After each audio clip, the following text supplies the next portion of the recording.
Alam mo ba, may isang utos sa Biblia na may kasamang pangako? Isang utos na kapag sinunod mo, maaari nitong baguhin ang buong buhay mo.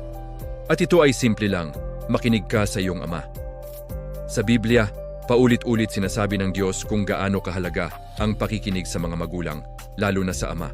Sa Proverbs 1:8, sinasabi, "Anak ko, makinig ka sa turo ng iyong ama at huwag mong pabayaan ang aral ng iyong ina." Hindi ito basta payo lang.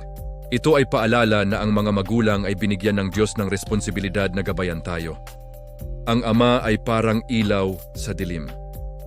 Nakikita niya ang mga panganib na hindi pa natin nakikita. Naranasan na niya ang mga pagkakamaling maaari nating maiwasan. Kaya kapag sinasabi niyang, "Mag-aral kang mabuti," iwasan mo ang masamang barkada. Magtiwala ka sa Diyos. Hindi ito para kontrolin tayo. Ito ay para protektahan tayo. Minsan mahirap makinig. Minsan pakiramdam natin, mas alam natin ang tama. Pero tandaan, ang puso ng isang ama ay puno ng pagmamahal. Kahit hindi siya perpekto, gusto lang niyang maging maayos ang kinabukasan mo. Yun nasa Ephesians 6:1-3, malinaw na sinabi, "Mga anak, sundin ninyo ang inyong mga magulang sa Panginoon, sapagkat ito ay tama. Igalang mo ang iyong ama at ina. Ito ang unang utos na may pangako upang maging mabuti sa iyo at humaba ang iyong buhay sa lupa."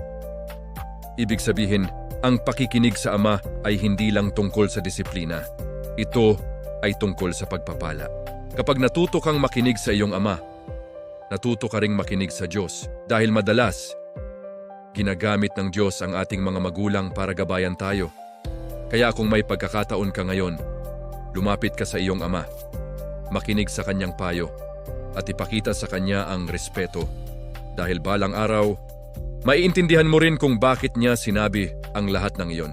Kung gusto mo ng mas marami pang Bible stories at life lessons tulad nito, like, subscribe at i-share ang video na ito. At tandaan, ang pakikinig sa ama ay hakbang patungo sa pagpapala.